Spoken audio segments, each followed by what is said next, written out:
In this video, I will be comparing 4 brands of nickel metal hydride AA rechargeable batteries from Amazon Basics, Energizer, Eneloop and Duracell.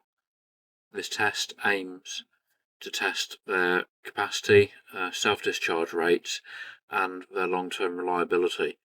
Before I delve into the results, I want to explain the methodology I've used to test the batteries. To ensure the test has been comprehensive, I purchased 16 of each battery, and I've divided them into 4 equal sets of 4 batteries, and each set undergoes testing at specific intervals over a 12-month period. The data collected goes into a spreadsheet and then is averaged to produce a more reliable result. And this will eliminate the variance from testing individual battery cells. So set 1 provides the statistics for the 1st, 4th, 7th and 10th months. Set 2 provides the statistics for the 2nd, 5th, 8th and 11th months. The 3rd set does the 3rd, 6th, 9th and 12th months. The 4th set of batteries has been installed in solar garden lights, which are constantly on when it gets dark. They're not motion activated. This is to ensure that the batteries go through a daily charge and self-discharge cycles. On sunny days, they will get fully charged and discharged in all likelihood. Cloudy days, they may only get partially charged or discharged as well. This is to put the batteries into a bit of a torture test to simulate heavy real-world use, to help to see what their long-term durability is after they've pushed through hundreds of cycles over about a year. Each month, these sets of batteries are tested on the day of the month. So if they're recharged on the 1st, they're going to get tested on the 1st. If it's the 4th, they're going to get tested on the 4th. Not really taking account of it if it's a 30-day month, or doing an average of whatever the length of the month is over the year. I figure a day or two either way is probably going to be largely irrelevant under the grand scheme of things. So they're tested over a calendar month. They were tested upon delivery, so we know how much power they came shipped with, because they're always advertised as being sent charged. They go through a discharge cycle in the same battery tester I've used previously. And all of the results come from this. The same batteries are tested in the same charger. The batteries go in the same slot. So battery 1 goes in slot 1, 2 and 2, 3 and 3, 4 and 4. The ones that are labelled as 5 go in the first slot, because they're the first one in the second set. So the batteries are all being stored in these plastic boxes. They're labelled on the front to tell me when they were charged, what the numbers are in the box, how long they're supposed to be waiting. So these now have to wait for 5 months to be discharged, and I got the discharge date printed on the front as well.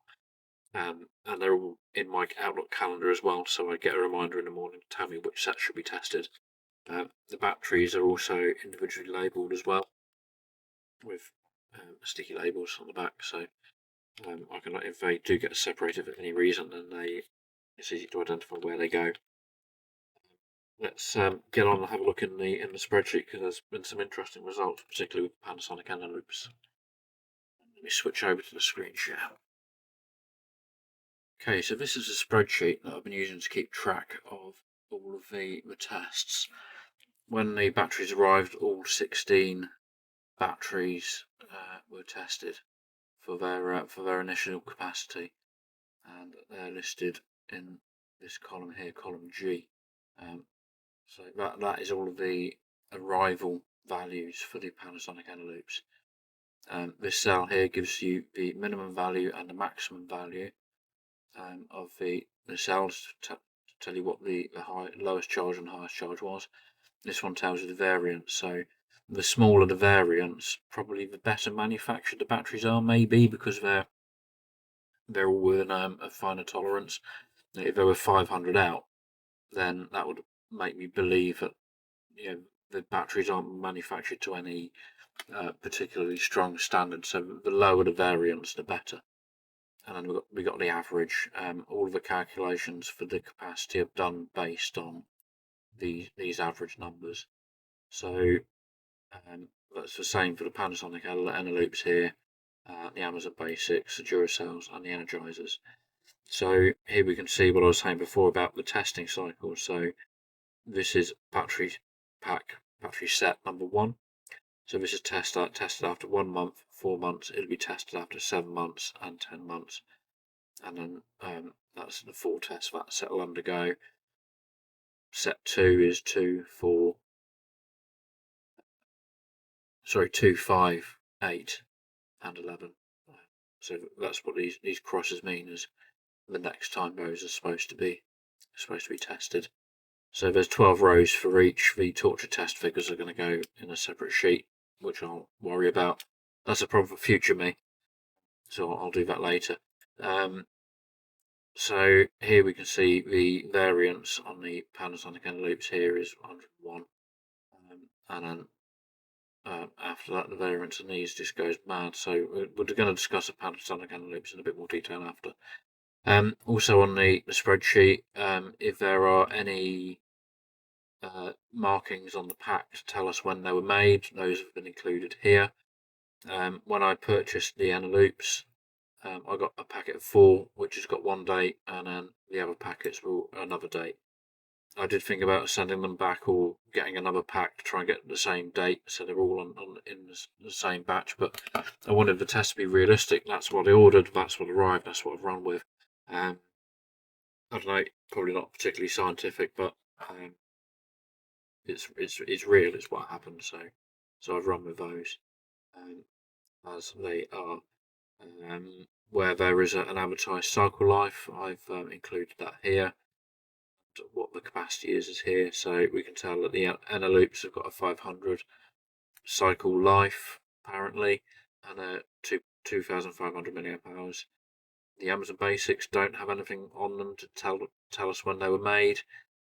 Advertised life is 1,000, capacity 2,000, and the Amazon Basics actually tested above the 2,000s as well. So did the Panasonics as well. So look at the Duracells. They were made August 2023. They don't have an advertised cycle life, but they are advertised as being 2,500 milliamps. Energizer's 1,500 cycle life. So made quite a few years ago. So they're 3 years old by the time we got them here. 2,000 milliamp charge life. So I'm actually reasonably impressed that these made 3 years ago, and they out of the box they are testing above their look at the average here, testing above their rated capacity. So we can see from this that I've gone through and done the first 4 months worth of testing. So the first sets of cells in sets 1 for each battery set would have been tested twice already. Second set's only once, third set's only once as well. So I've sort of pre-filled in some of these dates as well, and I need to remember to add them when I label them up. So the next set of Panasonic Eneloops to be tested is going to be the 5-month pack, and that's going to be on the 2nd of November. That's pack number 2. So I'm going to see what those come out at. Let's talk about my little elephant in the room with the Panasonics. I originally took the batteries out of the boxes and tested them, and they tested quite well. They tested above their rated capacity. I then discharged them and recharged them in the battery analyzer, and the first set of batteries came out really poorly. After 1 month, they sat there, and they tested at 42% of the capacity that was tested when they were just literally discharged and charged. And I thought, that's a bit weird. I didn't repeat the test because I couldn't see it going that wrong on full batteries. When it came to month 2, 2 of the cells tested really badly, and two of the cells actually tested okay. So you can see on month 1, they're about 1100 milliamps with a variance of 64, and that's what kind of made me think actually this is an actual result because the variance on that test was so small. The month 2 test had a massive variance here. It's like 1100, 1200 milliamps. So, the first 2 cells tested essentially half of what the second 2 cells tested at. That produced a capacity after 2 months self-discharge of 64%. Now, when I came to do the third month, I'm sort of watching these quite closely. One battery came out very badly. The other 3 batteries, actually not too bad. The variance on that has been awful, 1225 milliamps. But when I came to do month 4, which is literally the third discharge and recharge cycle, so they're charged and discharged here, or discharge and charge, sorry. They get discharged and then they get recharged. So 1, 2, they've been done 3 times for this test, and they've actually tested reasonably well. They've come out at a 63 milliamp variance and an 82% after 4 months. And if we compare that 82% after 4 months to the others, 82, 85, 82, 80. So they're in the same ballpark. So I'm wondering whether the Panasonics, when they arrive, they need to be put through a few discharge and charge cycles to effectively wake the cells up and make them work properly, because they can't be that bad. And from factory, they can't have been made in January 2023 and sat all the way till March 2024. So they've sat on a shelf for 14 months, and they've if they'd have sat at with that kind of self-discharge rate, the cells would have been dead when they arrived. Or maybe that's what happened.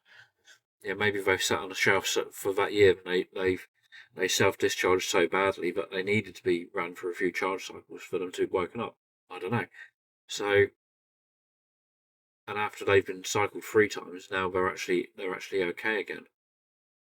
So I've ordered another set of these to see what they arrive at, and I'm going to take them through rapidly 4 or 5 discharge and recharge cycles and see if I can recreate that and see what happens. If I see that behaviour, I'll do another quick video and report back on it, and I will use that pack to repeat the tests that I'm doing on set 1, so I can get a what I consider a proper test result, because I don't really consider this a proper result, because they've done so badly. They've done so badly over 4 cells, which I think is unusual.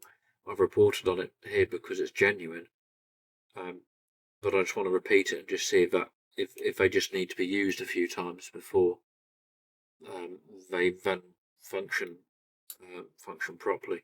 So that there may be a change to this with a new pack, and we'll see. I can't even say, but it was the batch here from January 2023 that was bad, and it was the April 2023 batteries are okay, because we've had 2 out of that April 2023 run that were bad. So yeah, and also if you look at this, actually, it looks like the longer you leave the Panasonics on the shelf, the higher they charge. Is like they're recharging themselves, which is just impossible. So I want to revalidate and prove these on the Panasonics, because the Panasonics are really expensive batteries. They're a lot more expensive than these other ones. I'll add the prices of the cells in to this later. We'll go over them, but the Panasonics, you would expect, because they're more expensive, they would perhaps be better. And I've got like smart radiator thermostats, and like when you look in the book, it said you need to use good quality cells, and Panasonic Eneloop is listed as about the only rechargeable battery that they recommend using in it, because they want you to use high quality cells in them. So I don't understand, and I've got another set in order to try and figure it out. So over 1 month they did 42, 2 months 64, 3 months they're at 74, 4 months they're at 82. If we look at Amazon Basics, after a month they're down to 90%, after 2 months they're down to 88, 3 months are at 86, 4 months are at 85. So that's showing you a progressive self-discharge, and all of the variances on these tests are very low. So the cells are pretty well matched. So that says to me that they've got a consistent quality on them. We'll see what happens later on, whether they the variance increases or not. That'd be interesting to see. But there's we don't have any manufacturer's date on this. They came in the same box, so I'm going to assume that they were made in the same batch. We have a look at the Amazon Duracell. No, the Duracell. After a month, they were down to 86, and they're 83, then they're 82, and after 4 months, they're 82% again. So they've gone for a bit of a curve and then they've stopped. Again, the variance is really, really low. It's under 100 mils, or under 100 milliamps on these cells. And if we go down to the Energizers, again, 86, 85, 80, 80. Again, they've gone for a bit of an initial self-discharge, and they seem to be plateauing. So it'll be interesting to see after 5, 6, 7 months whether they're at 80, whether they drop by a couple of percent, or whether the rate of self-discharge slows down. What I've also, I did do the capacity delivery, so we'll have a look at that in a second. So self-discharge percentage, what I've done is I've plotted these numbers here from a previous sheet onto graphs. So, the Panasonic Eneloops just stand out because of the 1, 2, 3, 4 month. They seem to be recharging themselves. That's not genuine. Whereas the other batteries, you can see month 1, 2, 3, and 4. That you can see them dropping. So that's more realistic. That's a much more realistic view on what the batteries are doing on the shelf. So what were the batteries when they were delivered? The Panasonic Eneloops. I've broken this down into 2 sections for the 2 batches I seem to have received. Yeah, so when they arrived, they were all at about 50%. Yeah, 50%, 50%, 50%. So the average there is 50%. The average here is 50%. So I can't believe they've sat on a shelf for 14 months and only discharged to 50%. And then after 1 month of being on charge, after being charged and being left on the shelf, I can't believe that after 1 month they're down to 40%. After being, in storage for 14 months, and they're at 50. So that doesn't make sense. So we're going to repeat those tests. I don't think the arrival capacity on a rechargeable battery really matters, because chances are you're going to drop it in a charger as soon as you get it home anyway. So let's just look. The Panasonics arrived with 50%. The Amazon Basics arrived with 88%, but we don't know when they were made. So maybe we can infer the manufacturing date from the self-discharge at 88%, because it must have been made, very, very recently before they were delivered. So what we've got for the Duracell. So the Duracells manufactured August 2023. They arrived with 80%. So that's good. Energizer, June 2021. They arrived with 66%. Not so good, but they're rechargeable batteries. You're going to recharge them and use them again. So I don't see that's a problem. I think that's about it for this video. I'm just having a quick look through on my notes to see if there's anything more to do. So no, nothing much more to say. So I'm going to carry on over the next few months doing the tests to fill in the rest of these figures to see what they self-discharge at. After let's back on the main screen. Play background. There we go. I will, after the torch test batteries have been in the solar lights for a year, they'll be taken out and they will be tested, and we'll see how well they go. There's 1 battery in each light, so I had to buy a ton of solar lights, and they're all on a bench in the garden, all lined up, so they're all getting an equal amount of sun. So they're all, on the top, out of the weeds. There's no shade on them. They're all going to get exactly the same amount of sunlight per day, and we're going to see how well they do. It'll be interesting to see with some of these batteries that have got the shorter cycle lives, how much we've eaten into those, because the Panasonics have only rated at a 500 cycle life, at 500 cycles in their life. So it'd be interesting to see what the capacity is after they've been being charged and discharged for the better part of a year, well, for a year. I will repeat it as soon as I take them out. They'll be going straight back in to see what they're like after 2 years. So we're going to try and destroy those batteries and see how long they last. Yeah. Okay. So there will be a link in the description to the spreadsheet, read-only copy of the spreadsheet to download. It's going to be a shortened URL link that you'll have to copy and paste into a web browser, because I have so few views and subscribers, etc., that YouTube won't let me put clickable links in. So I'll say, battery spreadsheet below, and you just got to copy and paste a link into your browser to look at it. But if you're looking at battery capacity videos on YouTube, you're going to know how to copy and paste a link into a web browser. So like, comment, subscribe, and do all of the things on the buttons at the bottom of the screen. Great. Cheers.